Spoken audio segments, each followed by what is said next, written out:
All right, we'll start today. We'll get where we left off yesterday. This is the third reading in this week's Torah portion called Devorim. And now Moses is reminding the Jewish people of the terrible mistake and sin that they made with the spies and how the Jewish people just made trouble for him for no reason. And he's warning them not to do it again. Here we go. Moses is saying to everybody, this is right before Moses dies, right? "V'tikravon alai kulchem."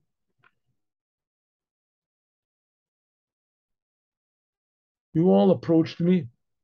But Tom, when you said Nishlacha Anashim Lefaneinu, let's send people in front of us, Yachpru Lanu Es Oretz, and to scout out the land of Israel, Yeshivu Otanu Davar, and they can come back with a report, the Derech Asher Nalebo, the way that we should go and settle in it, at the Harim and the mountains, that we should go over.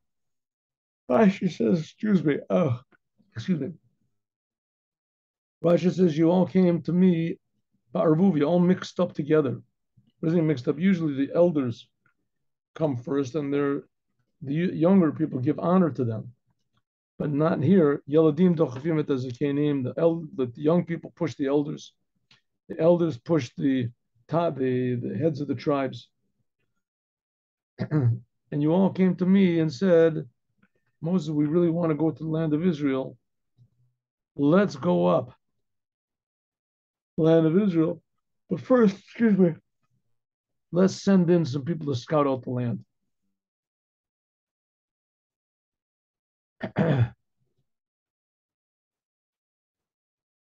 It was good. It was good in my eyes. Says Rashi, what does it mean? Moses is saying, in my eyes, it was good, but it wasn't good in the eyes of God. So I took 12 people, one for each tribe. Rashi brings over here an example, a parable. Says if it was, what is Moses trying to do? What is trying to tell the people? What did he say? You came to me and I agreed with you. So Rashi says, if Moses agreed with them, so why is he reproving the Jewish people? The Jewish people, they came to him and said, let's send spies. And Moses agreed, so it wasn't their fault. They asked him. So he said, no. He says, Mashal Adam Sha'omar L'Chavero. This is like a person that says to his friend, can I borrow your donkey?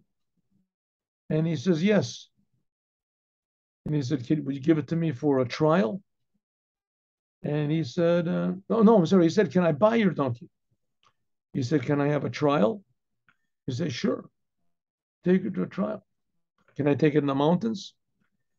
He says, yeah. Can I take it to the low places? Yeah. Since his friend saw that he has no reluctance to let him try it out, so he says, okay, I'll buy it.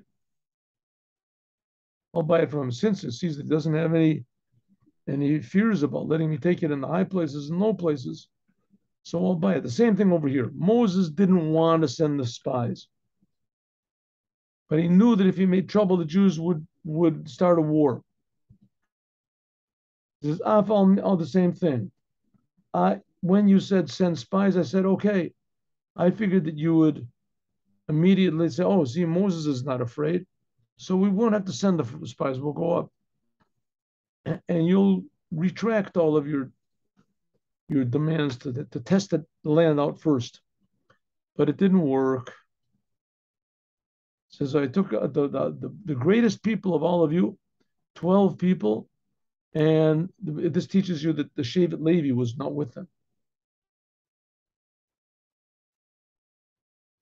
Oh, excuse me. So Moses was saying, listen, I really didn't want to send the spies in, but I saw you wanted trouble and that you had all these doubts and everything. So I wanted to just rid you of the doubts and say, sure, no problem. You want to send spies? They're not going to see anything bad. And that you would say, okay, let's not, we don't have to send the spies. you calmed us down, Moses, but it didn't work. So they went to this place called Nachal Eshkol, and they spied it out. So they knew it was going to be in the end because it says that they took this big. Oh, excuse me. They took a big. I'm sorry. They took a big cluster of grapes, and they came back with a cluster of grapes to tell the Jewish people. And the Jewish people said, "Wow, look at those grapes."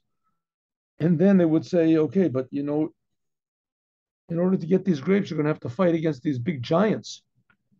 And everybody said, "No, for a few grapes, we're not going to fight against giants." So therefore, it says they knew what was in their minds in the beginning. They went to this place called Nachal Eshkol. As soon as they came there, these spies, they saw the land of Israel, and they decided they wanted to stay in the desert. Lubavitcher Rebbe explains it, and we've talked about it several times, that really their intentions were very good. They wanted to stay in the desert where they wouldn't have any interference in learning Torah. They wouldn't have anything to make them doubt God. There would be no tests of their faith. And that's what they wanted. They wanted to serve God undeterred. That was their intention. And when they went into the land of Israel, they realized that if we go into the land of Israel, we were not going to be able to settle this land without having to stop learning Torah and everything. So even if we win, it's not going to be worthwhile. All the time we're going to lose. So therefore, they came back and they said, we don't want to go in the land of Israel. And everyone agreed. So you took from the land, the fruit of the land, and you came with it, you and brought down a report, and you said the land is very great that God gave to us, but and shows him, look how good the land was. This is the land of Israel. It says V'yoradnu, was it? V'yoridu. Elena, they took fruits from the land and they came down. This comes to teach you that the land of Israel is higher than all the other lands. That's why it's called Aliyah. You go up to the land of Israel.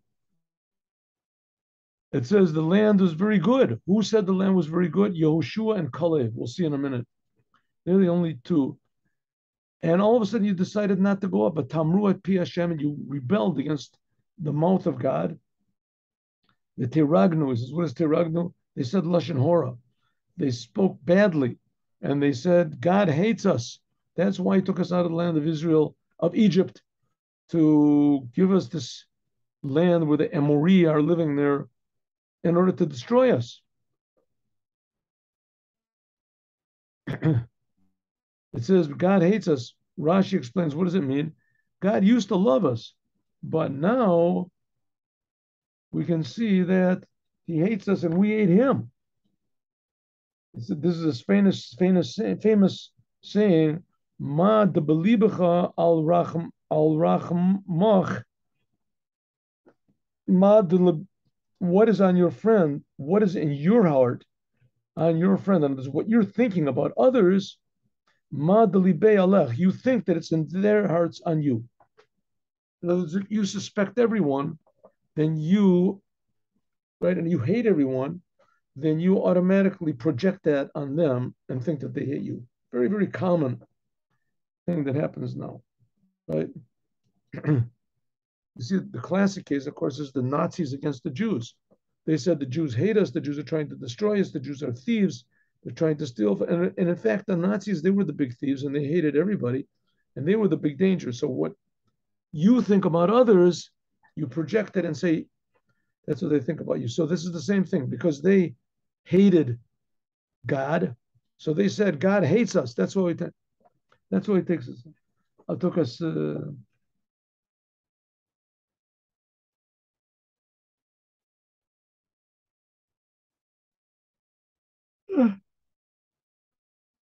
It says this. They said this is like a king that has two sons. One son has the one son that he likes, the son that he doesn't like. The son that he likes, he gives the land which is irrigated. The son that he doesn't have, he gives the land that's not irrigated, right? It says the same thing. The land of Israel has the Nile River that irrigates it all the time. And the land of Israel it depends on rain. So we can see obviously that God hates us because He gave us land. It is not. It says Anachnu olim achenu imasos lavavenu. Where are we going to go? We're not going to go. That's what the Jewish people said. There's a great nation there, high mountains. They say big giants are living there. So he's just reminding the Jews of what the previous generation. Now, this generation that's coming in is obviously not the generation that did all these things, because that generation died. Now, this is a new generation. So I said to you, but it's still, these are the Jewish people. I said to you, don't make trouble and don't be afraid. Taritsun means don't be broken. I tried to say don't be broken. God is going in front of us. He will fight for you. Everything that you did in Egypt, just like He did in Egypt, He did it all for you, all those miracles. But nevertheless, they still refused. And Moses said, in this desert, that God has been bearing you like a person bears his own son, all of the way that you've gone until this very place. You see that God is giving you water and He's giving you bread from heaven. Don't worry about it. But in this desert, you don't believe in God, your God, that He's gone in front of you to show you the way with a pillar of fire in the nighttime, to show you the way that you should go, and in a big cloud in the daytime to protect you. And God heard what you said, and He got angry, and He made an oath. Im yiru, if we'll see any one of these people of this evil generation, this good land that I gave to your forefathers, except for Kalev ben Yefuna, he'll see it. I'm giving him the land, and Yoshua ben Nun. What was it?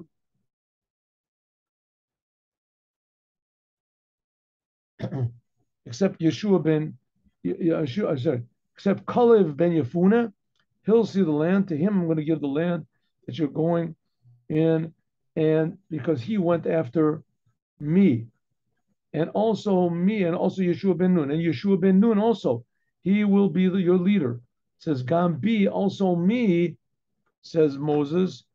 Hitanaf, God got mad because of you, and He said, you also are not going to go some. Okay, so here now Moses, I thought that God got mad at Moses when he struck the rock, but here it says no, that also God was mad at me when you Jews refused to go into the land of Israel, and He got mad at me that I allowed you to send the spies. And the Balaturim, he points that out here. Oh, here. Ish me'anashim elu. If any one of these people, which people? So he says, and these are the end letters: Mem, Shin, Hey, Moshe. Letter Moshe. That Moshe was also part of this oath God swore. He said none of the people are going to go in except for Joshua and Caleb. Not even Moses. Moses is also not going to go in. This one was already decided. So the fact that he struck the rock, God said, you're not going to go in, this was already decided previously. And there's some opinions that say that even before that, it was decided that Moses was not going to go in with them. And the fact that this generation sinned and God said, okay, you're going to wander in the desert for 40 years, that really gave Moses 40 more years of life. Yeshua ben Nun, he's going to go in. And that your children that you said are all going to be destroyed, right? That these children, they're the ones that are going to go onto the land of Israel. Those are the ones that Moses is speaking to now. And as he's saying, your parents, the reason I'm talking to you now in the desert is because your parents refused to go in. They refused to go in. Don't be afraid. That was their fault. Now you And I told the people, okay, instead of going straight into the land of Israel, then go back to the Derech Yam Suf. He said, I wanted really to take you through the land of Edom and to go into the land of Israel. Edom, that's like, okay. And you messed the whole thing up. And therefore, I'm telling you, go backwards now. Go back to where you were, the Yam Suf, and you have to there and start the whole thing over again. You're going to wander around for 40 years in the desert. And you all Jews, you said, Elechatano, we admit it. We made a sin to God. Let's go up and we'll fight. Remember, these are the Bnei Ephraim, that they're called the Mapilim. Let's go to the land of Israel. We made a mistake. And I told you that, and God said to me, don't do it. Your time that you were supposed to go into the land of Israel has passed. You can't repent now, right? You regret not going in, okay, but don't make another mistake. Now is not the time. You have to do what God wants. Don't make your own decisions over here. And the Jewish people said, no. God said, I'm not going to be with you if you may go up. And they did go up. I spoke to you and told you not to go up, and you rebelled against God, and you went nevertheless. And the Emori came that were in this mountain, and they smote you like bees. And then you eventually they destroyed all of you. It says like a bee, as soon as he devorim, that as soon as he smites a person, the bee dies. Also the same thing. They smote you and they died, and also you died. You died. He killed all these people. It says that these people that were killed there. So what happened? The Jewish people said, we're not going to go in to the land of Israel. And God said, okay. So let them wander around for 40 years. So a group of them, they say from the tribe of Ephraim, they said, we made a mistake. We want to go in. And God said, it's too late now. But they went anyway, and they all got killed. So their bones, it says they laid there, their bones for like, I don't know, about 600 years until came along Ezekiel, the prophet Yechezkel, 600, 700 years. And he went and he enlivened them all. He brought them all back to life. That was the story with the dry bones, Asmoti Aveshot. He brought them all back, which is God showed him a sign that even dead people that were already dead, he could bring them all back to life. It's the same thing the Jews, no matter how far away they go back away from God, but God's going to bring them all back to life. Anyway, you cried in front of God. God didn't listen to your voice, and therefore, Pateshvu b'Kodesh Yomim Rabim. Then we sat in this place called Kodesh a lot of times, like the days we. So Rashi says over here, and this is going to be the last we say, that they dwelled in a place called Kodesh Barnea, for 18 years. 19 years. I'm sorry, 19 years. This comes to tell you that in the 38 years the Jews wandered around in the desert, right? They sat almost a year, a little more than a year, at Mount Sinai. And there were some journeys they had to get up to Mount Sinai. So altogether, they wandered around in the desert a little bit less than 39 years, so 38 years. And all that time, they weren't traveling all the time. They were only wandering around all of the journeys that we said. There was 20 journeys. Those 20 journeys were made in the course of 19 years. 19 years they were wandering around in the desert. 19 years they were wandering in the desert. In the course of that 19 years, they made 20 journeys. And the other 20 journeys were made, okay.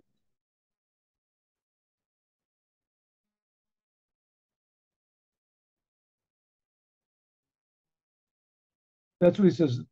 If you hadn't sinned, you would have gone immediately by this mountain of Seir. You would have gone into the land of Israel from the north to the south.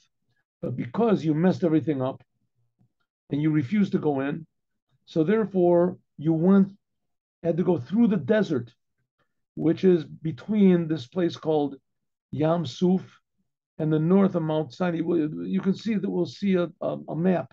You can look at the map. In any case, because of that, you had to wander around in the desert for so long. That is today's portion, today and tomorrow portion. So Moses is really reproving the Jewish people, the generation that's coming in, and telling them, don't make the same mistake that your fathers made and refuse to listen to God, because only bad comes out of it. If you defy God, nobody benefits. Now we'll learn something about the altar, the golden altar.